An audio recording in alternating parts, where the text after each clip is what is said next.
Homeopathy की सारी छोटी बड़ी खबरों के लिए कीजिए मेरे चैनल को सब्सक्राइब नाउ का बटन दबा के साथ ही साथ दबा दीजिए बेल आइकन भी। तो चलिए आइए जानते हैं कि आज की न्यूज़ क्या है। याद करने के कुछ ऐसे ट्रिक्स होते हैं जो हमें एग्जामिनेशन में बहुत मदद करते हैं।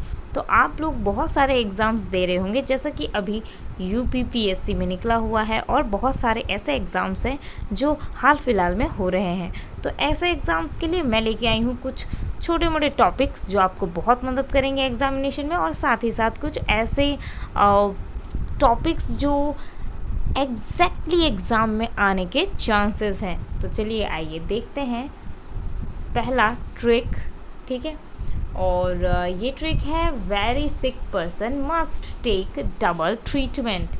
वी से वेरी, एस से सिक, पी से पर्सन, एम से मस्ट, टी से टेक, डी से डबल, टी से ट्रीटमेंट। तो चलिए आइए यहाँ पे देख लेते हैं कि किस तरीके से आप समझ पाएंगे कि रैश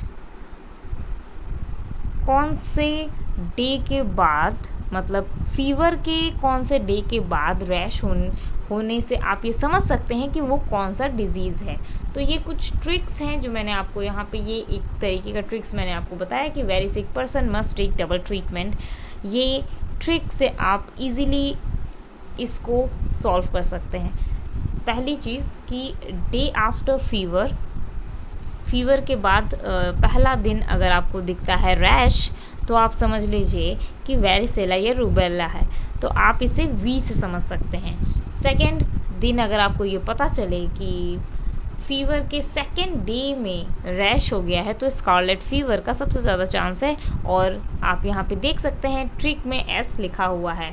थर्ड डे जो है, अगर आपको ये पता चलता है कि फीवर के साथ रैश आ रहा है तीसरे दिन, तो आप समझ सकते हैं कि ये स्मॉल पॉक्स है, और इसे पी से यहाँ पे प्रेजेंट किया गया है। तो पी मतलब पॉक्स, ठीक है। फोर्थ डे मिजल्स की बात करें तो एम से मस्ट और एम से मिजल्स। फोर्थ डे अगर आपको रैश दिखाई देता है फीवर के फोर्थ डे में, तो आप ये समझिए कि उसे मिजल्स है। फिफ्थ डे अगर आपको ये समझ में आता है कि फीवर के फिफ्थ डे, ओके, फीवर के साथ आपको फिफ्थ डे पता चलता है कि रैश हो गया बॉडी में, तो टाइफस हो सकता है। टी से टेक, टी से टाइफस। अब बात कर लेते हैं सिक्स्थ डे अगर आपको ये पता चलता है कि रैश हो गया है, तो ये डेंगू हो सकता है, राइट। 6 दिन फीवर रहा और उसके बाद आपको रैश दिखाई देने लगे, तो ये डेंगू हो सकता है, डी से डबल।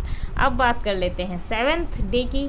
अगर आपको ये पता चलता है सेवेंथ डे में रैश हो गए हैं फीवर के साथ, तो सेवेंथ डे में आप ये समझ सकते हैं कि उसे टाइफाइड हुआ है, टी से ट्रीटमेंट। तो एक बहुत ही सिंपल सी ट्रिक थी जिससे आप समझ गए कि किस तरीके से आपको याद करना है और समझना है कि फर्स्ट डे क्या होता है फीवर के बाद अगर रैश दिखाई दिए। तो ये क्लिनिकली भी बहुत इम्पॉर्टेंट है। अगर आपके पास पेशेंट आते हैं तो आपको किस तरीके से उसे समझना है कि उसे कौन सी डिज़ीज़ हुई है। तो फिर मिलते हैं अगले वीडियो में कुछ ऐसे ही टॉपिक्स और कुछ ट्रिक्स के साथ।